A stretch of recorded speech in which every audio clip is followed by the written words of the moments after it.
Hi guys, very good morning to all of you. कैसे हैं आप सब? स्वागत है आप सबका आज के सेशन में। आज का सेशन रहने वाला है बहुत ही स्पेसिफिक, बहुत ही इंपॉर्टेंट। इसके अंदर हम बात करने वाले हैं आरटीपी की, जो इंस्टीट्यूट ने दिया है मई 2023 एग्जाम के लिए। जी हाँ, मई 2023 का जो आरटीपी आईसीएआई ने इशू किया है, उसके अंदर जो सवाल है उनकी चर्चा आज के इस सेशन में करने वाले हैं। अगर आप बच्चों ने इस सेशन से पहले बाय चांस अगर आरटीपी को उठाकर देखा है तो आपको लग रहा होगा कि यार आरटीपी में कुछ खास दम नहीं है, जो कि रियलिटी भी है। रीजन इसका ये है कि हम जब अपनी क्लास में क्वेश्चंस को करते हैं, इतने ज्यादा, इतनी एडेक्वेट जोरदार प्रैक्टिस हम कर चुके होते हैं कि जितने भी इंस्टीट्यूट आरटीपी के अंदर प्रश्न देता है वो सारे के सारे कहीं ना कहीं point almost touched upon already हैं। तो आपको इसमें सच नयापन जो है कुछ भी नहीं मिलेगा। लेकिन हाँ, फिर भी कुछ जगह पर मुझे लगा कि हाँ ये इंपॉर्टेंट पॉइंट है, तो वो वाले पॉइंट्स मैं आपके साथ यहाँ पर डिस्कस कर लूंगा। लेकिन कुछ प्रश्न तो सीधा सीधा ऐसे हैं जो कि हमारी किताब के क्वेश्चन से मिलते हैं, तो उनके साथ मैं आपको लिखवा दूंगा कि ये हमारी क्लास पजल का या फिर होम पजल का कौन सा नंबर प्रश्न बनता है, तो आप सिर्फ उसी को रेफर कर लेंगे। फिर आरटीपी का प्रश्न देखने की जरूरत नहीं है और बहुत जल्दी हमारा ये सेशन जो है कंप्लीट हो जाएगा, क्योंकि हमें सारे प्रश्न नहीं करने, सिर्फ जो एडिशनल पॉइंट्स हैं वो वाले कुछ प्रश्न जो है करने हैं। तो सीधा मैं आप लोगों को लेकर चलता हूँ बेटा सेशन की तरफ। और यहाँ पर देख लेंगे, ये हम कर रहे हैं, फिर से बता दूं, मैंने दो शीट्स बनाई हैं। हम एफएम एंड इको, ये लिखा है FM and economics for finance, जिसमें से दो चीजें एफएम है और इको है, तो इनका आरटीपी करें। और ये आरटीपी कौन सा है? मई 2023 का। तो यहाँ लिख लेते हैं, भाई तुम कौन हो? तुम आरटीपी मई 2023 हो। जो बच्चे पहली बार आरटीपी देख रहे हैं तो बता दें, आरटीपी के अंदर इंस्टीट्यूट हर चैप्टर का एक सवाल जो है देता है, और ये क्वेश्चंस यूजुअली लोग कहते हैं कि इंपॉर्टेंट होते हैं, तो आपको जरूर करके जाने चाहिए, ठीक है ना। और दूसरी शीट है, इस पर मैं आपको सॉल्यूशन दिखा दूंगा। तो मैं यहाँ पर चलता हूँ। सबसे पहले हमारे सामने जो पहला प्रश्न है आप देख सकते हैं, यहाँ चैप्टर का नाम भी लिखा होता है और उसके नीचे सवाल। तो सवाल क्या है, पढ़ते हैं। रेशियो एनालिसिस का प्रश्न है। फ्रॉम द फॉलोइंग इन्फॉर्मेशन कहता है, find out the missing figures and rewrite the balance sheet of Mukesh enterprise. अगर हम देखते हैं तो यहाँ ये बैलेंस शीट दी है, कहता है री राइट कर दो, जो मिसिंग फिगर है उनको निकाल दो। सिर्फ दो फिगर गिवन है, लॉन्ग टर्म डेट की और बैंक ओडी की, बाकी सारी फिगर्स मिसिंग है। एक बार देख लेते हैं फिगर्स कौन कौन सी हैं। Equity share capital reserve and surplus, यानी कि नेटवर्थ, शेयर होल्डर फंड भी जिसको कह सकते हैं, ये आपका लॉन्ग टर्म डेट था, लॉन्ग टर्म बोरिंग। और ये आपके करंट यानी कि शॉर्ट टर्म डेट आप इसको बोल सकते हैं, बैंक ओवरड्राफ्ट और क्रेडिटर।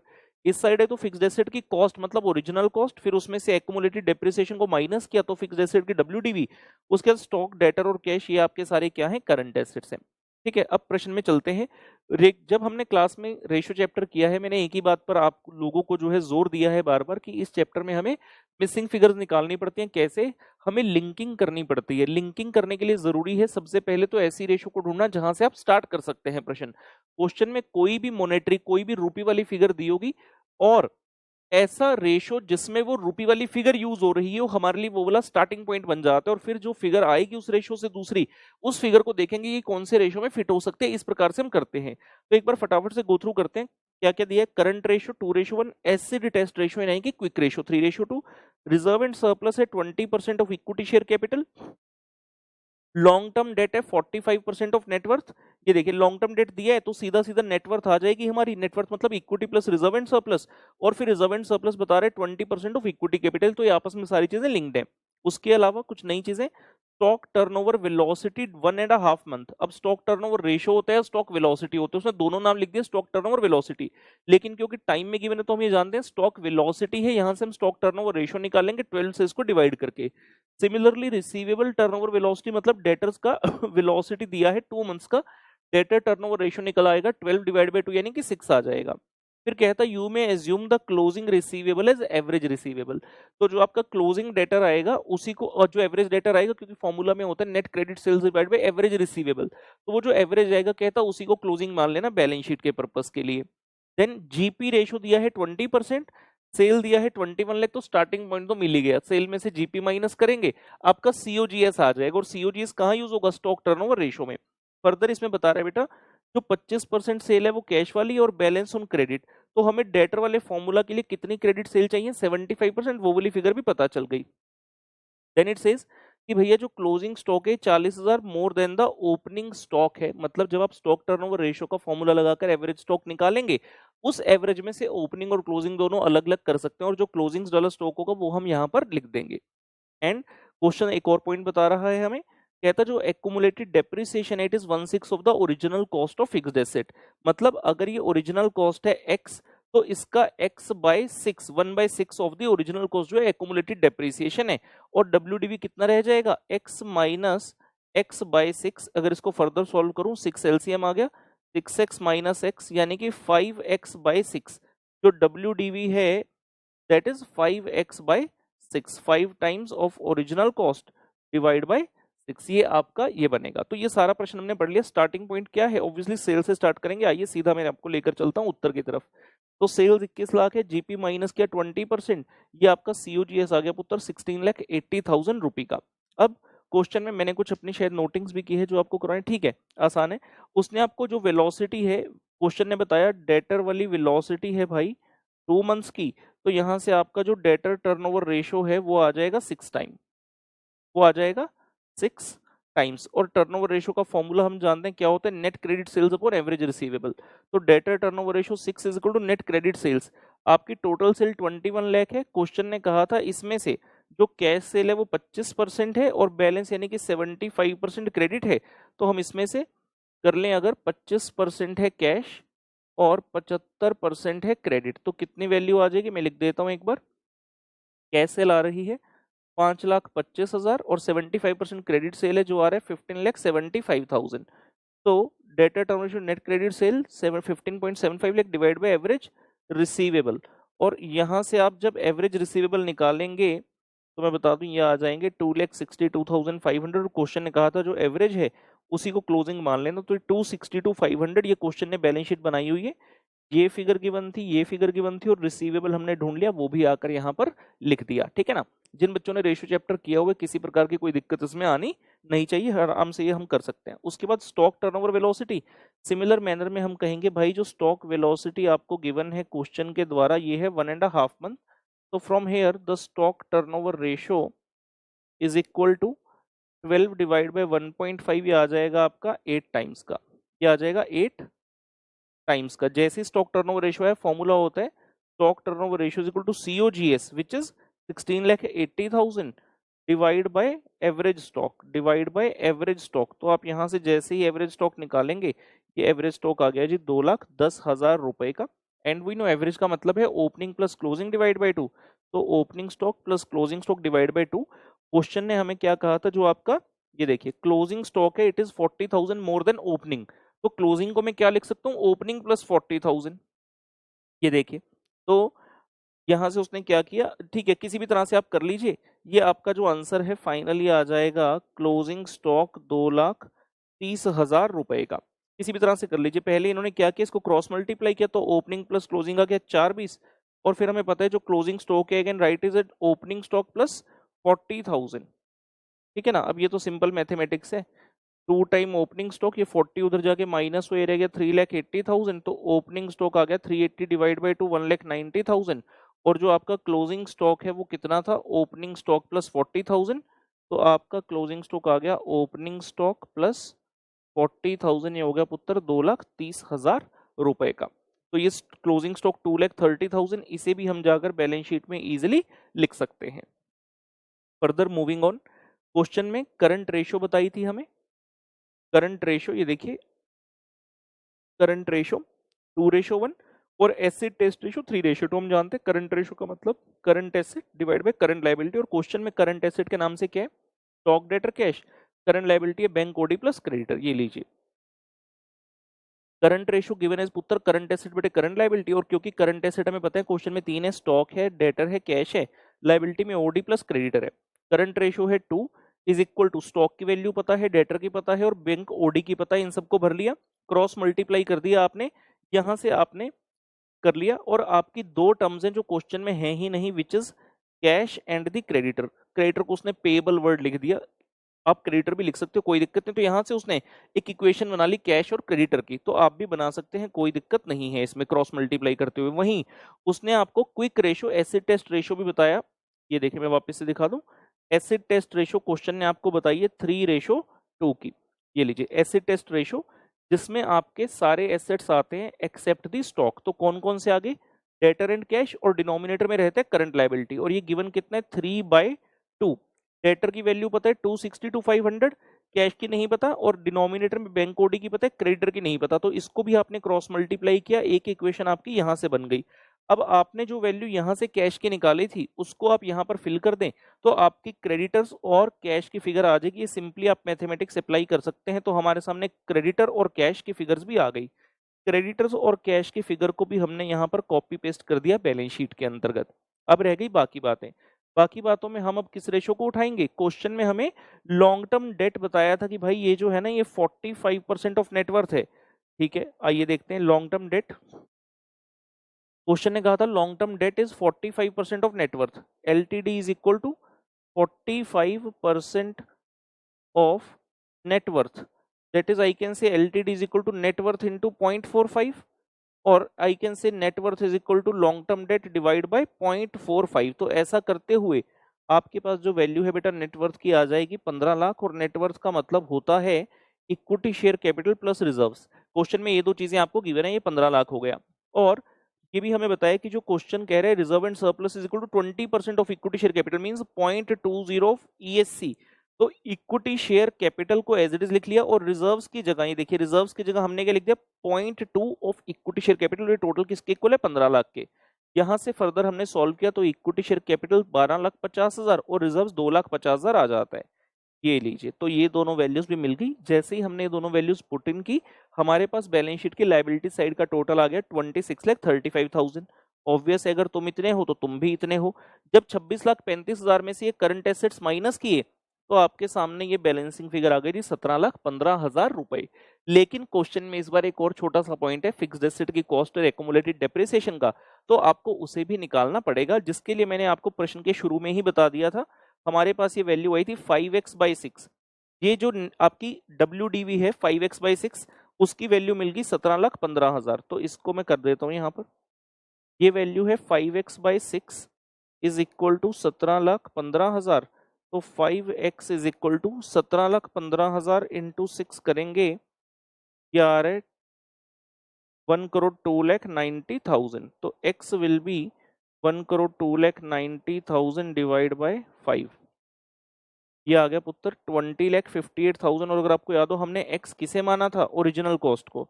तो इफ यू सी 20,58,000 20,50,000 का ओरिजिनल कॉस्ट आ गया and accumulated depreciation shall be the balancing figure. और इस प्रकार से इस प्रश्न का जो है आपका अंत होगा। ठीक है, इन्होंने भी करके दिखाया हुआ है, आगे मैंने अपना कर दिया, इन्होंने भी किया हुआ है। आप जिस मर्जी तरीके से चल सकते हैं। मैं आता हूं आपको लेकर अगले प्रश्न पर। कॉस्ट ऑफ कैपिटल का क्वेश्चन है। कॉस्ट ऑफ कैपिटल का क्वेश्चन है, इसके साथ लिखवा दूंगा, ये हमारी क्लास पजल जैसा है, लिख लेंगे सेम एज। ठीक है, similar to question number 29 of your class puzzle. आपकी क्लास पजल में प्रश्न नंबर 29 है, बिल्कुल ऐसा ही है, सिर्फ एक इसमें छोटा सा काम मैं आपसे करवाऊंगा। क्वेश्चन वैसे पढ़ देता हूँ फटाफट से। इक्विटी की वैल्यू दी हुई है, प्रेफरेंस की, retained earning, debenture, term loan की। क्वेश्चन में कुछ डाटा है, कहता है WAC से निकाल दो using the market value weight और determine the marginal cost of capital. Same to same question हमने किया हुआ है।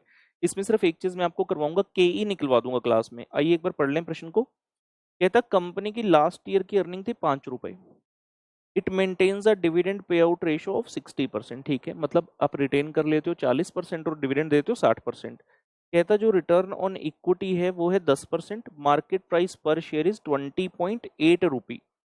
मैंने आपको सिखाया हुआ क्लास में, कभी भी इक्विटी का क्वेश्चन आए सबसे पहले हमें देखना है कहीं डिविडेंड ग्रोथ मॉडल लगने की पॉसिबिलिटी तो नहीं है। अगर है तो आपने वही वाला मॉडल लगाना है।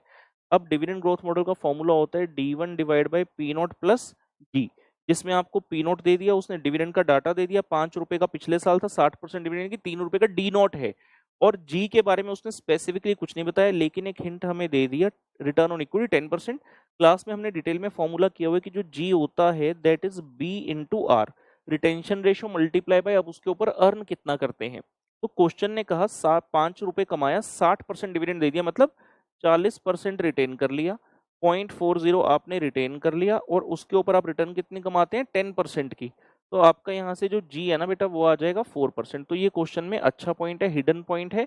4% की ग्रोथ आएगी और आप अकॉर्डिंगली अपना ये वाला फॉर्मूला लगा लेंगे। मैं आपको इस प्रश्न में KE निकलवा देता हूँ। देखिए सबसे पहले तो पिछले साल 5 कमाया, 60% का डिविडेंड दिया, मतलब D0 हो गया 3 रुपए, और G is equal to B into R, ये मैंने निकलवा दिया 4%। तो फॉर्मूला जब लगाएंगे D1 upon P not, P not की वन है, जी हमने निकाल लिया। पिछले साल का डिविडेंड था 3 रुपए, तो D1 कितना हो जाएगा, डी नॉट इंटू 1 प्लस जी, जी कितना है 4%, तो 3 रुपए 12 पैसे, और अकॉर्डिंगली जो के आएगा वो 19% का आ जाएगा। बाकी पूरे क्वेश्चन में कुछ भी खास नहीं है, कोई दम नहीं है, तो वो आप अपने हिसाब से अपने आप जो है कर सकते हैं। उसके बाद मैं बताता हूं आपको प्रश्न नंबर 3 बेटा, जो कि कैपिटल स्ट्रक्चर नामक चैप्टर से लिया गया है। ये भी सेम क्वेश्चन हमने क्लास में किया हुआ है, लिखवा देता हूं इसके साथ, similar to question number 11 of class puzzle. Similar to question number 11 of class puzzle, ये साथ साथ आप भी नोट करते रहेंगे, अपने साथ इसको नोट करते रहेंगे।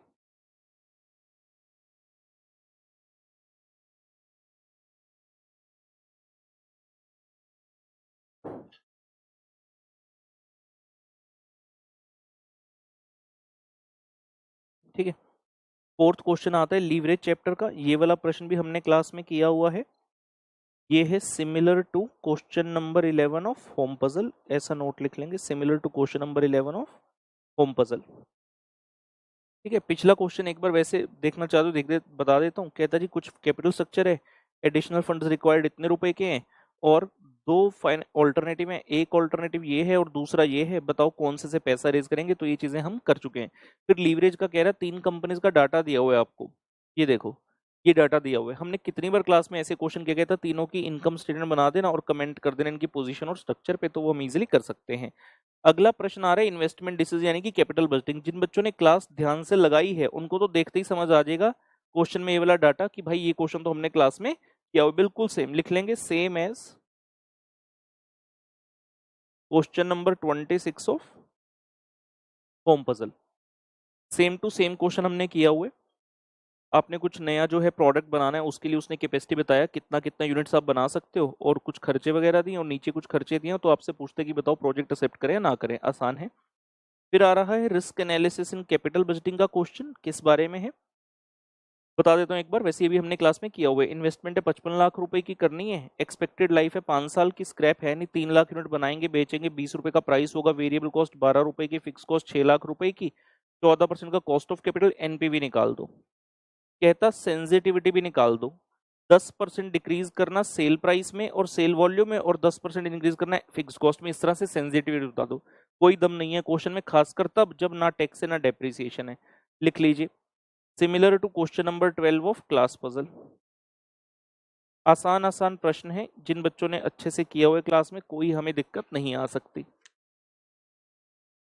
उसके बाद अगला प्रश्न आता है हमारे सामने, प्रश्न नंबर 7, जो कि डिविडेंड डिसीजन चैप्टर का है। क्वेश्चन कहता भैया बात कुछ ऐसी है, कंपनी है रेम्बो, 1 लाख इक्विटी शेयर है, करंट मार्केट प्राइस 100 रुपए, 10 रुपए का डिविडेंड कंपनी सोच रही है देने का, रिक्वायर्ड रेट ऑफ रिटर्न 15%। कहता एमएम अप्रोच लगाकर बताना जरा मार्केट प्राइस क्या होगा if dividend is declared, not declared, और फिर बता रहा है कि नेट इनकम इतनी है, इन्वेस्टमेंट इतना करना है। एमएम यही तो करता है, तो ये प्रश्न हमने बहुत बार किया हुआ है, लिख लेंगे similar to question number 9 of home puzzle. MM के बड़े सारे प्रश्न हमने किए हुए हैं, तो इसको करने से कुछ खास हमें हासिल नहीं होगा। ये डिविडेंड डिसीजन का था। उसके बाद प्रश्न है मैनेजमेंट ऑफ रिसीवेबल यानी कि डेटर्स का, ये वाला क्वेश्चन भी हमने किया हुआ है, लिख लेंगे similar to question number 10 of class puzzle.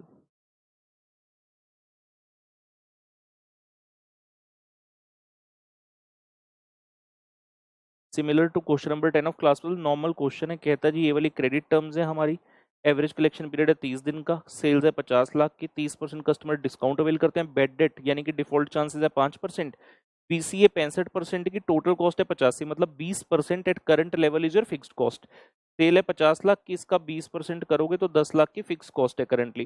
कहता company is planning liberalizing the credit terms to this, sales increase हो जाएगी 5 लाख से, डिफॉल्ट के चांसेस 10% हो गए, एसीपी 25 दिन हो जाएगा, और कहता फिक्स कॉस्ट में कोई चेंज नहीं है, 50% कस्टमर डिस्काउंट अवेल करेंगे, डिस्काउंट टैक्स का रेट है 35%। बता दो किस तरह से करेंगे। और जो कॉस्ट ऑफ कैपिटल है 10% पोस्ट टैक्स है, तो हम इसे या तो प्री टैक्स बना सकते हैं या बाकी सभी चीजों में टैक्स का इंपैक्ट ले सकते हैं, जैसे हमने क्लास में किया हुआ है।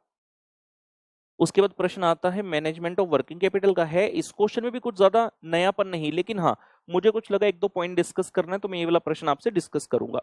बट जब मैं डिस्कस करूंगा, मेरे आंसर देने से पहले आप बच्चों को खुद का आंसर माइंड में तैयार होना चाहिए, तो मुझे लगेगा कि हाँ हम बच्चे एग्जाम के लिए पूर्ण तरीके से तैयार हैं।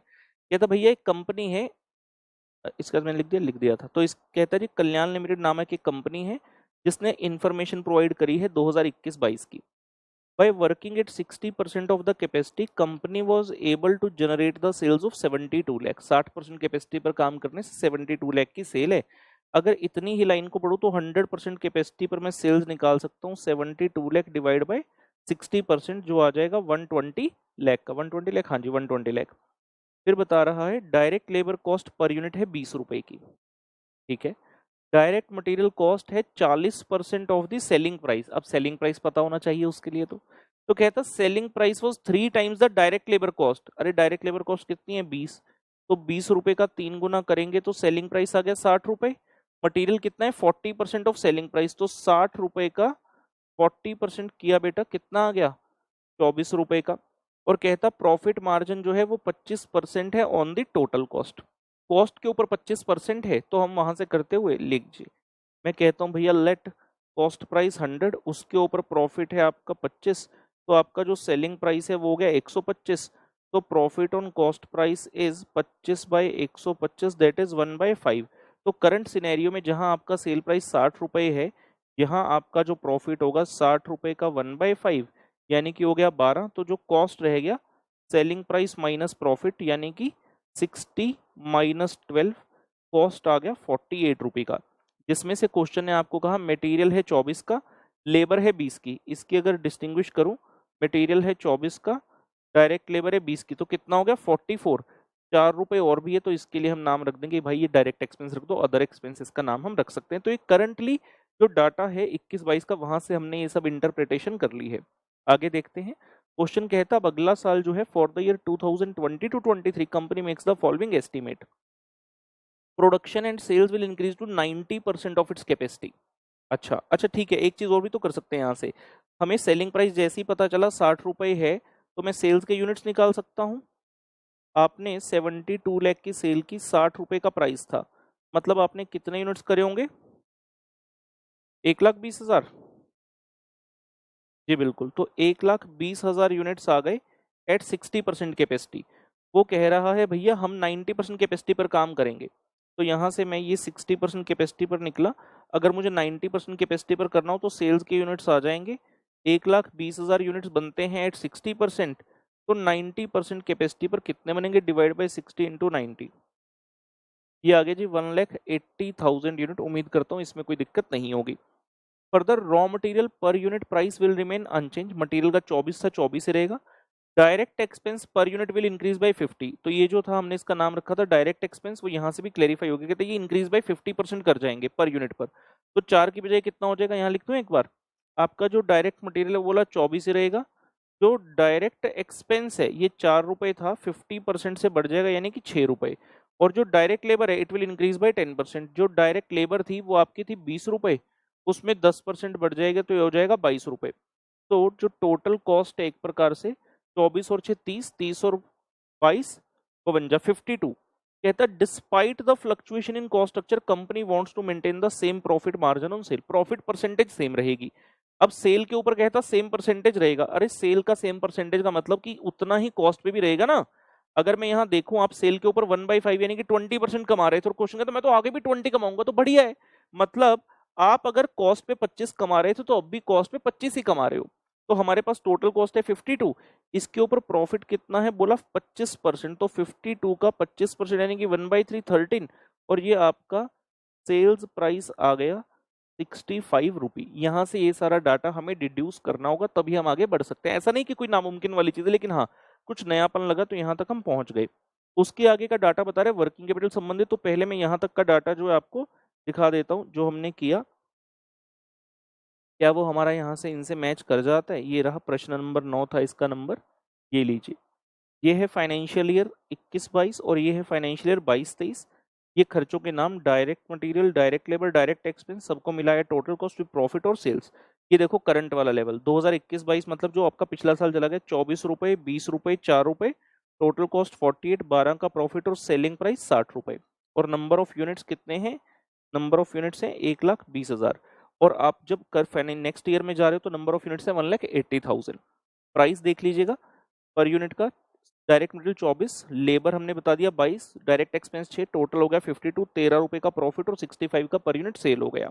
ठीक है, और अगर आपको अमाउंट निकालना हो, अमाउंट तो क्या करेंगे, जो नंबर ऑफ यूनिट्स हैं उसको सेलिंग उसको सॉरी पर यूनिट से मल्टीप्लाई करते जाएंगे तो ये वैल्यूज आ जाएंगे। And similarly in the ensuing year, जो फाइनेंशियल ईयर एंस्यूइंग जो अगला आने वाला है। तो ये सभी फिगर्स निकाल ली हमने।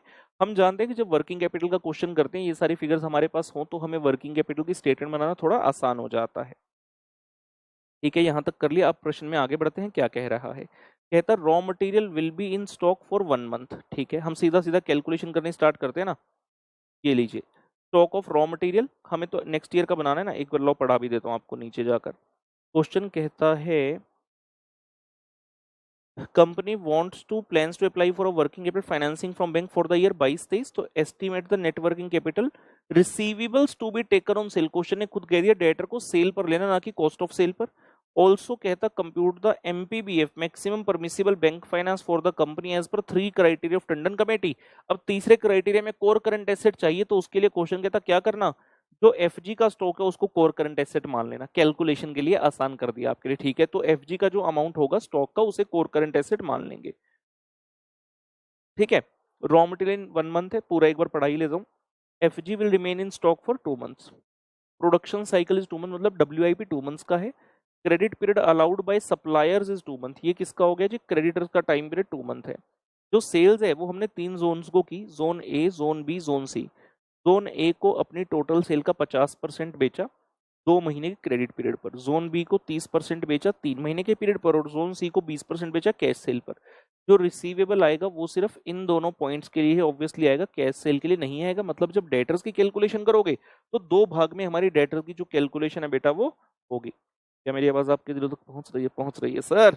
ये लीजिए, तो मैं सीधा सीधा सबसे पहले स्टार्ट करता हूँ। मटेरियल, उसने बोला रॉ मटेरियल 1 मंथ के लिए रहेगा। आपने यहाँ जो अमाउंट लिखा था 4320, उसका 1/12 किया, ये आ गया मटेरियल।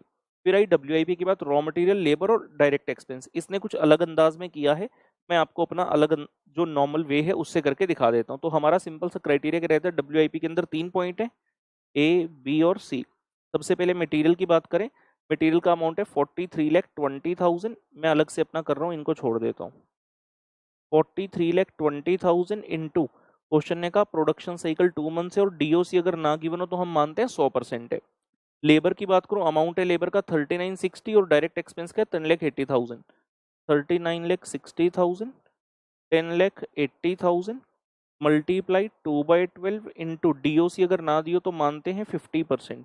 सिमिलरली डायरेक्ट एक्सपेंस के लिए 50%। इनकी वैल्यूज मैंने ना निकाल रखी हैं, तो मैं वहीं से आपको बता देता हूँ। ये वैल्यूज मैंने निकाली हुई हैं। ये आएगा 7,20,000, ये आएगा जी 3,30,000 और ये आएगा 90,000। जब आप इन तीनों का टोटल करते हैं तो ये आ जाता है 11,40,000। तो क्वेश्चन का करने का अंदाज अलग था, मैथमेटिक्स से किसी भी तरह से कर सकते हो, लेकिन जब हमने क्लास में एक पर्टिकुलर तरीके से किया है, बेटर है उसी तरीके से चलोगे तो कंफ्यूज नहीं होंगे।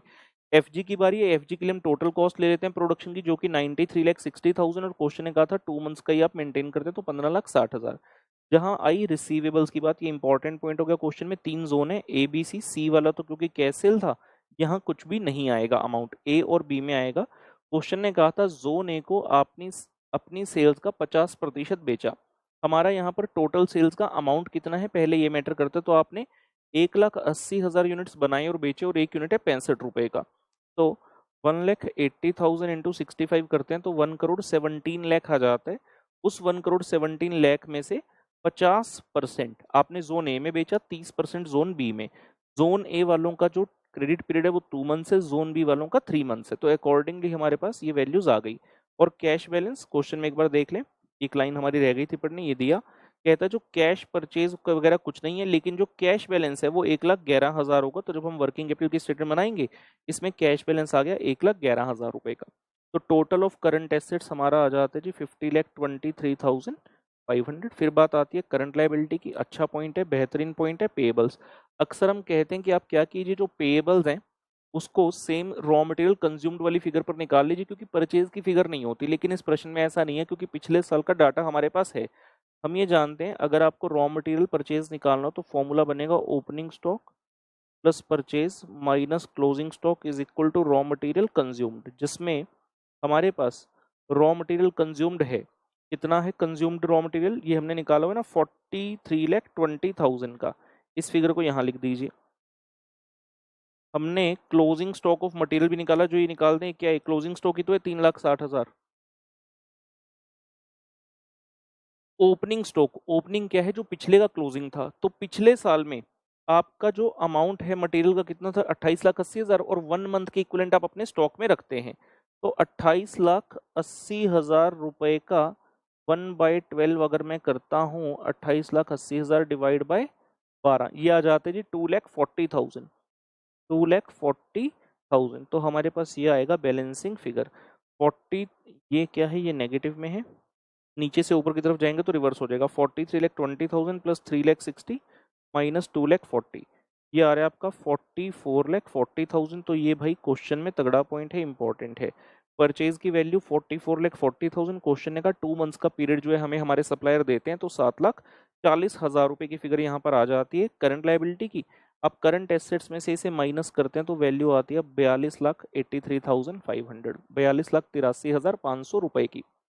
ये हो गया आपका वर्किंग कैपिटल का अमाउंट। क्वेश्चन है का एमपीबीएफ निकाल दो, वो आसान है, तीनों नॉर्म से आप इजीली निकाल सकते हैं, करंट एसेट करंट लायबिलिटी की फिगर। और तीसरे पॉइंट में उसने कहा जो एफजी का अमाउंट है, इसको आप क्या मान लेना, इसको मान लेना कोर करंट एसेट 15,60,000 को। तो तीसरे पार्ट में आप देखेंगे नॉर्म 3 में इसको कोर करंट एसेट मानते हुए उन्होंने अपना उत्तर जो है दिया है। ठीक है, ठीक है, सारे प्रश्न हो गए। एक छोटा मोटा उन्होंने ये भी दिया हुआ है, तो ये भी मैं आपको समझा देता हूँ कि ये क्या है। उन्होंने थ्योरी में कुछ चीज यहाँ पर बताई है। सबसे पहले कहता है जी highlight the similarities and differences between samurai bond and bulldog bond. अब एग्जाम में ये जो क्वेश्चन आते हैं 2 या 3 नंबर का आता है, हद से उससे ज्यादा का नहीं आता, तो इंस्टीट्यूट ने जिस प्रकार से दिया है वैसे ही बता देता हूँ, आपको इजीली समझ आ जाएगा। समुराई बॉन्ड का मतलब क्या होता है, समुराई ये टर्म कहाँ से सुनते हैं, सुनते हैं ना जैपनीज समुराई, जापान की टर्म है।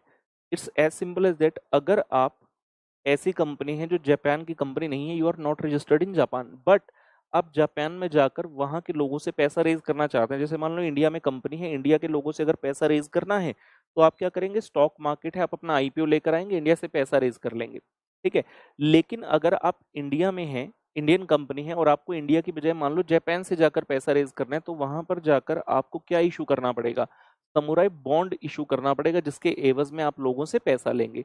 तो इसका सिंपल आंसर क्या बन गया, when a non Japanese company wants to raise the finance from the Japan, then they will issue the bond over there to raise the money from there particular country. और जो पैसा आएगा, जैसे India में रुपी चलते तो जापान में चलते जेपीवाई, जापानीज येन बोलते हैं उसको, तो कहते हैं samurai bonds are denominated in Japanese yen, that is JPY.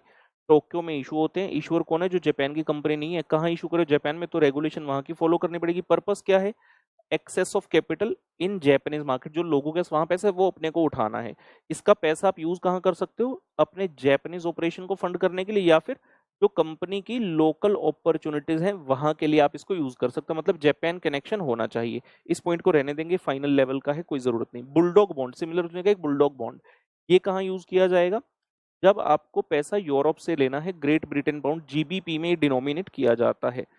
Great Britain pound London में इशू होगा, इशूअर कौन है, जो non London based company, non UK company ने रेगुलेशंस कहाँ की फॉलो करनी है, जहां जाकर इशू करते हैं, तो ग्रेट ब्रिटेन की। पर्पस सेम है जो पहले पढ़ा, access of capital in the UK market, बस जापान की जगह यूके हो रहा है। Issue proceeds can be use to fund the UK operation, में यूके में जाकर कोई ब्रांच वगैरह ओपन कर रहा हूँ, या फिर मुझे वहां से कुछ पैसा वगैरह रेज करना है, कुछ पैसे से सामान खरीदना, तो जो पैसा रेज किया उसको अपने बिजनेस के लिए परचेज, मान लो कोई मटेरियल कंपोनेंट परचेज करने हैं आपने वहां से, तो उसके लिए भी यूज कर सकते हैं।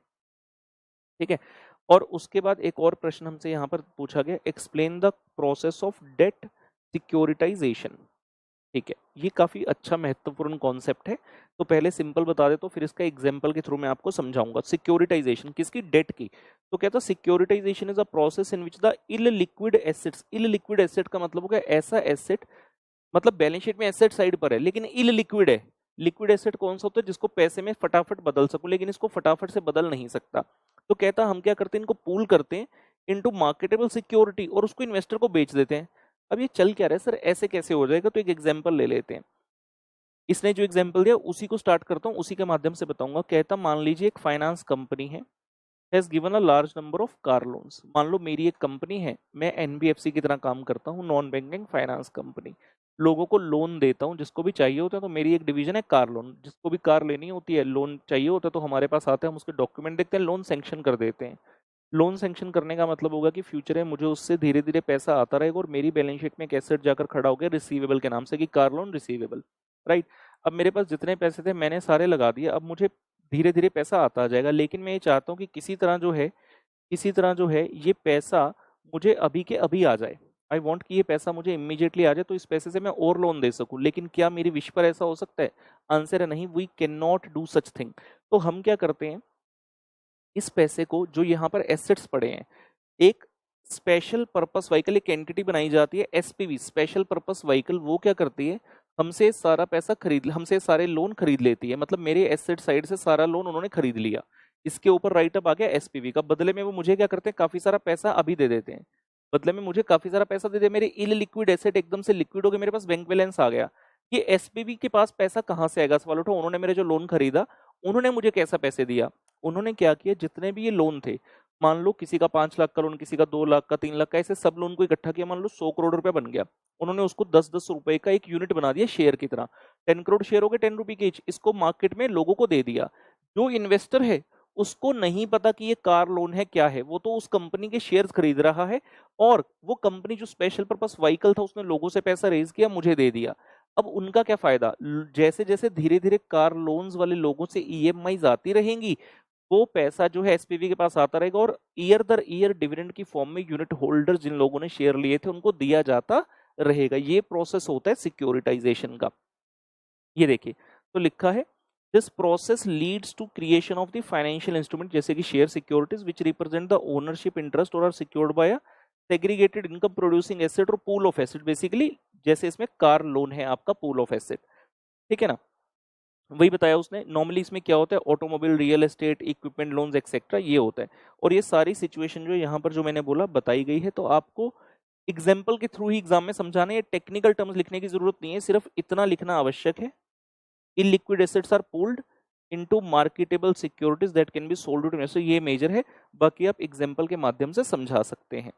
उसके पश्चात हम देखें, इन्होंने इको में भी देख लेते हैं, कोई प्रैक्टिकल वाला पार्ट है, क्योंकि थ्योरी वगैरह तो हमने क्लास में एडेक्वेटली की हुई है, ठीक है ना। थ्योरी प्रैक्टिकल में इन्होंने ये पार्ट दिया था जी, कैलकुलेट, एक ये पार्ट भी है फर्स्ट क्वेश्चन का C part, calculate the definition of following data, data है ही नहीं। एक नेशनल इनकम निकालने के लिए बोला है, तो मैं बता दूं ये हमारा सेम क्वेश्चन है, same as question 13 of chapter 1 unit 1। Chapter 1 unit 1 में हमने ये सेम क्वेश्चन किया हुआ है, वही इन्होंने यहाँ पर दिया है। तो एफएम इको के आरटीपी में 2023 में इसके अलावा कुछ नहीं है। मेरी तरफ से ऑल दी वेरी बेस्ट है, अच्छे से तैयारी करो और अपना झंडे गार्ड कराओ, पेपर में बढ़िया नंबर लेकर आओ। Bye bye.